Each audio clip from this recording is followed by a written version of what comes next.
So this is the fleshing beam I made. There's not really, I don't know, I guess there's not really any specific dimensions, at least not that I really found. I just kind of put it together.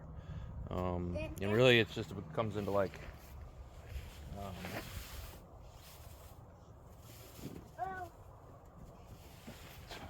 a height thing. For me, I wanted it to be, because you want to be able to put your hide on here and then put some pressure on it.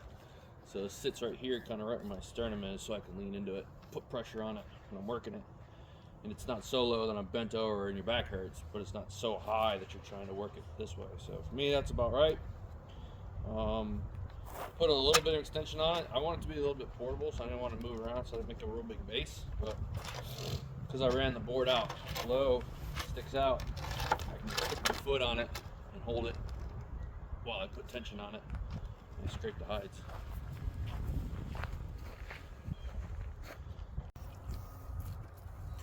So you just throw the hide on the pole, because it's not like the raccoons. I'm not fleshing out all the faces and stuff, so you don't have that nice nose piece to hook on there. But you just find a spot to hang it, and then you can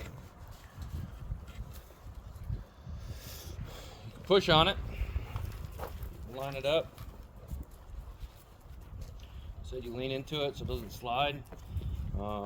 Put it in the refrigerator overnight, knowing I was going to come and do it today, just because it helps kind of solidifies the stuff a little bit and makes it a little bit easier. And you just take your fleshing blade. This one's got two sides. It's got a sharp side and call it the fleshing side. And you just get in here and you get that angle right. Just start working the meat off of it. I find kind of getting started, instead of just going straight down with it, if you kind of come in and you cut it like angles, it cuts into that meat a little bit easier, pulls it off. And you'll notice you start losing it. It's usually because you got a bunch of fatty deposits on that blade, and you just clean that blade off and then get back into it. Just go all the way down. So once that thing's fleshed,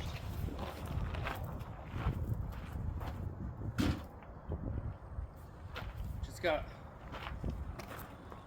still got a little bit of work to do on it, but you can see where because it's already starting to dry out in some places. You start trying to scrape that, you're just going to put holes in the hide. So I'm going to go ahead and wash it because it's all bloody. I use this stuff from Mackenzie's. It's where I get most of my stuff from them. They're pretty good. You can use it for raccoons and stuff like that. It's super greasy to help degrease them, but it's just a general cleaner as well. For cleaning purposes, it's 1 ounce.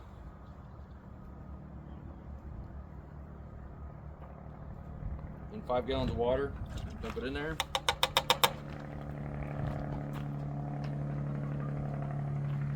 Grab a stirring stick.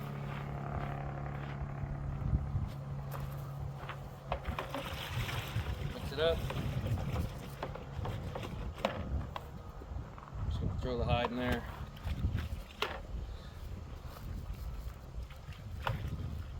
Try to get some of that blood and junk off of it.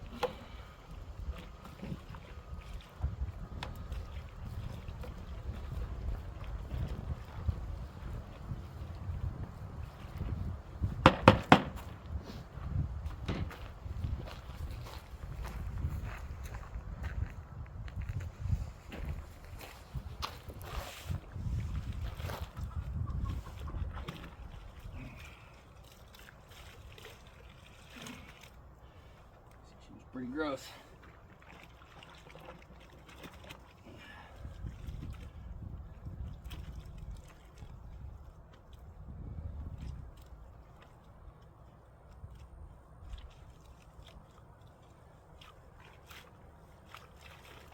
You see that stuff works pretty good. I mean, that was a bloody mess before, and now I just gotta get these clots out. But I took the blood right out.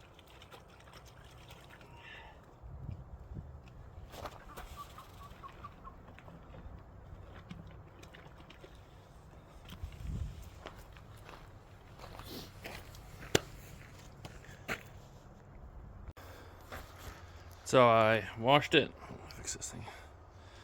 It's pretty clean now. And then because it was wet again, I went in and cleaned up all those spots that had dried out and just hit them with the flushing knife real quick. And then once we salt it, we'll see how it looks the first time, and then if it needs to be, I'll come back in and hit a few of these spots, but most of these are just going to dry up into nothing. And you just keep fighting with them, you're just going to blow holes in it. The biggest thing is when this thing's on a flushing beam and you're flushing it, you just got to make sure that when you're flushing it, it's tight while you're running that knife in, because once it starts getting little folds and stuff in it, you're going to punch a hole in it every time. And you can see I did it. You got a few little ones. We're going to let it dry for a minute. We don't want it to be super dry, but we're going to let it dry out just so it's a little damp. That way when we put salt on it, it'll draw the salt in, because if it's dry when you put salt on it, you're not going to do any good. So you don't want it to be completely dry. So I'm just going to give it a minute and come back. Alright, now that we got it flushed a little and it's dried off a little bit, see it's still a little bit moist. Now we just got to salt it. I just get this stuff from Tractor Supply. It's just stock salt. Use the fine stuff, not the coarse stuff. Apparently, the coarse stuff just doesn't absorb as well. You just layer it on. They say is you can never have too much salt, so just make sure every little bit is covered. These are like, I don't know, $8 a bag, so. Split the tail. It's all dried out.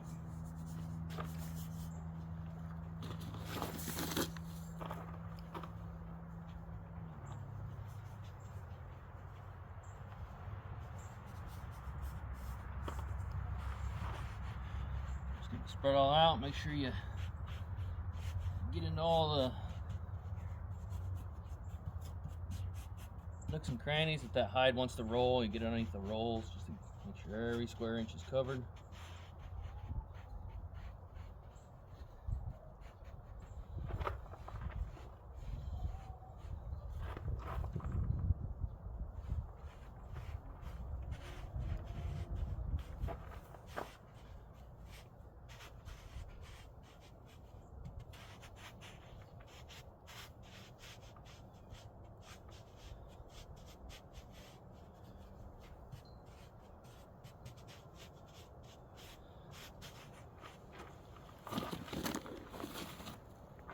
This is great when you have cuts on your hands. Feels really good.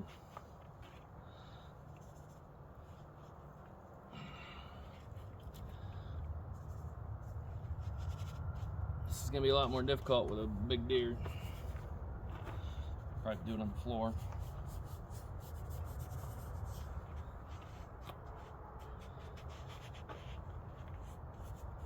Alright, so just make sure every square inch is covered.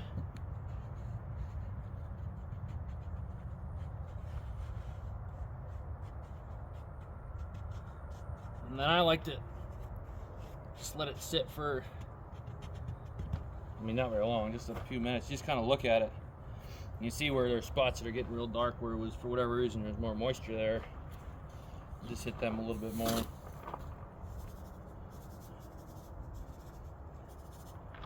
Pick up that excess moisture.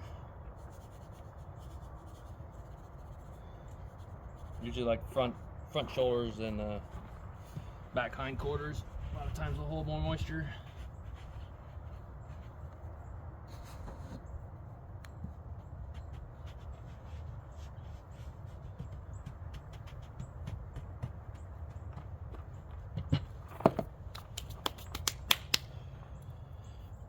Alright, that's it. And then we're just going to fold it flesh side to flesh side. Drop that tail in there. So flesh side to flesh side. Just kind of marry them up as best you can.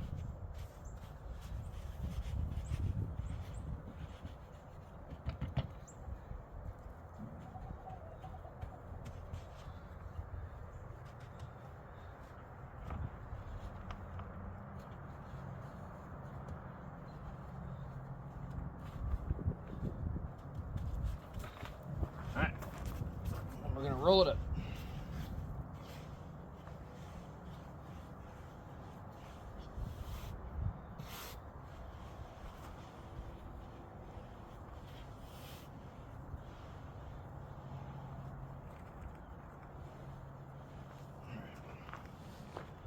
Then we're gonna put it in the fridge for 24 hours. Now, when I rolled that, the seam's down here, so I put it in the fridge.